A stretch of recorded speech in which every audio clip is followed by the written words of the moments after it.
Potenciales relacionados a eventos. Los potenciales relacionados a eventos, PREs, son respuestas eléctricas, potenciales eléctricos, del cerebro que están directamente relacionadas con un evento o estímulo específico. Se obtienen mediante electroencefalografía o magnetoencefalografía. Principios y procedimiento. Primeramente, los requisitos y condiciones para un estudio con PREs son básicamente las de una electroencefalografía o magnetoencefalografía, más los requisitos generales y específicos para cada tipo de PRE, es decir, cabello limpio, no llevar geles, cremas o aceites en la zona de colocación de los electrodos, usar prendas cómodas, no portar materiales ferromagnéticos, haber descansado bien, ya que el sueño y la fatiga pueden afectar los resultados, especialmente en PREs cognitivos, a menos que se buscara, por ejemplo, estudiar y comparar los PREs en estados de somnolencia, no consumir estimulantes antes del estudio, y en personas con enfermedades o trastornos de relevancia, como epilepsia, se tienen que añadir consideraciones especiales, principalmente en los PREs sensoriales. Procedimiento. Durante una electroencefalografía o magnetoencefalografía en curso, se presenta un estímulo específico o secuencia de estímulos específica, y se realizan múltiples ensayos. Esto debido a dos razones.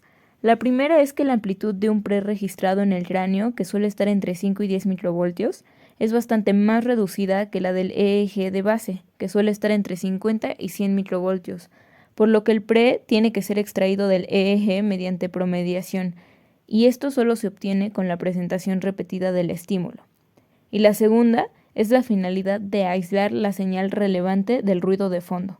Posteriormente, se promedian las respuestas electrofisiológicas asociadas al estímulo obtenidas en los múltiples ensayos. En esta imagen, por ejemplo, del lado izquierdo se aprecia un segmento de 1 segundo de un EEG de actividad no relacionada con el estímulo, y como podemos ver en su promedio, se observa un resultado plano. Del lado derecho, tenemos un segmento de 1 segundo de un EEG de potenciales relacionados a eventos, en los que, contrariamente al ruido de fondo, se aprecia una actividad muy semejante con partes identificables. Picos de los PREs. Se nombran en base a su polaridad. Cuando es positiva se indica con una P y cuando es negativa con una N. B. Su latencia en milisegundos desde la aparición del estímulo. Se indica a un lado de la letra. Por ejemplo, N100, que sería un potencial de polaridad negativa que se da alrededor de los 100 milisegundos tras la presentación del estímulo. Este está relacionado con la detección inicial de un estímulo. C. Su posición ordinal en la onda del PRE. Por ejemplo, en vez de N100, se indicaría como N1, al ser el primer pico negativo. Y D. Su descripción funcional. Por ejemplo, Error Related Negativity o Mismatch Negativity, ambas indicando el aspecto funcional y la polaridad. En esta imagen podemos encontrar a los negativos arriba y los positivos debajo, una práctica común, pero no universal, pues también se pueden visualizar invertidos. Tipos de PREs. Se suelen dividir en sensoriales y cognitivos. Los presensoriales, también conocidos como componentes de latencia corta o exógenos, reflejan el procesamiento inicial de la información sensorial que llega al sistema nervioso central. Son principalmente automáticos. Suelen ocurrir dentro de los primeros 100 milisegundos tras la presentación del estímulo, por ello se les llama de latencia corta. Dependen y varían en función de los parámetros físicos de los estímulos, más son independientes del estado psicológico y de las demandas de la tarea. Permiten evaluar la integridad de las vías sensoriales, es decir, tanto sistema nervioso periférico como sistema nervioso central. De acuerdo a su modalidad, se clasifican en 3 tipos. Potenciales evocados somatosensoriales, que se pueden utilizar para evaluar la conducción nerviosa en enfermedades como la esclerosis múltiple, donde debido a la desmielinización se retrasa la conducción y se refleja una latencia más prolongada en los potenciales. Potenciales evocados auditivos, que permiten detectar hipoacusias y afecciones en el sistema auditivo. Y potenciales evocados visuales, que permiten analizar la respuesta ante un estímulo óptico y detectar afecciones del sistema visual. La integridad de las vías sensoriales de los bebés se suele evaluar mediante este tipo de potenciales. Por otro lado, los PREs cognitivos, también conocidos como componentes de latencia larga o endógenos, reflejan procesos cognitivos como la interpretación, atención, análisis, toma de decisiones, memoria, etc. Suelen ocurrir alrededor de los 250 a 300 milisegundos tras la presentación del estímulo, por ello se les llama de latencia larga. Dependen y varían en función del estado psicológico y de las demandas de la tarea, no exclusivamente de las propiedades físicas del estímulo. Algunos ejemplos son potenciales de preparación o potenciales Bereitschaft, relacionados con la planificación consciente de realizar un movimiento. Dependen de procesos internos de decisión y preparación voluntaria. Error-related potentials, que se ven cuando la persona detecta que ha cometido un error en la ejecución de una tarea.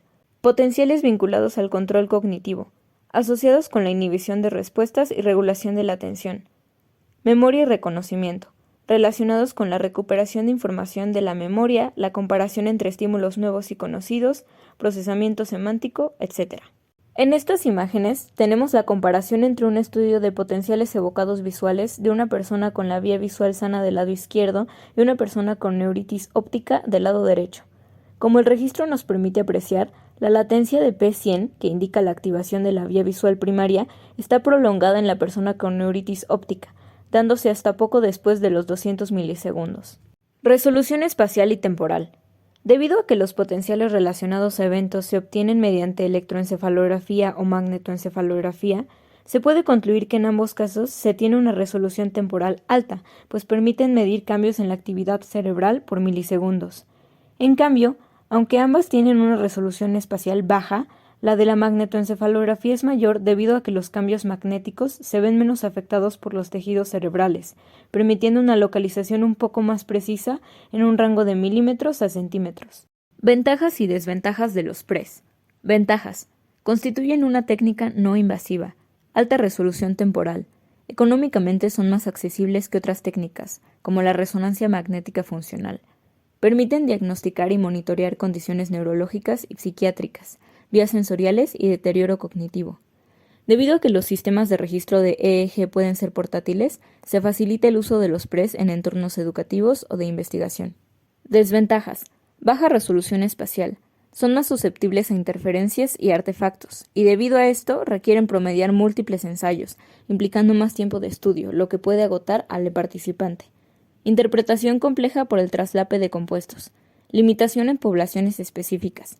Pueden ser difíciles de realizar en poblaciones que no toleran largos periodos de inactividad y atención sostenida, como niñas pequeñas, personas con discapacidades severas o con ciertas condiciones psiquiátricas. PRES en investigaciones recientes. Empatía y percepción. Se ha empezado a analizar cómo el cerebro procesa la empatía a través de estímulos afectivos y sociales, como expresiones faciales y lenguaje. Estrés y respuesta a recompensas. Para estudiar cómo el estrés afecta la respuesta neuronal a recompensas, utilizando el P300 para medir cambios en la atención y la motivación. Ansiedad y control cognitivo. Para estudiar cómo los niveles de ansiedad afectan el procesamiento de tareas cognitivas, observando diferencias en los PRES en personas con diferentes rasgos de ansiedad. Gracias por su atención.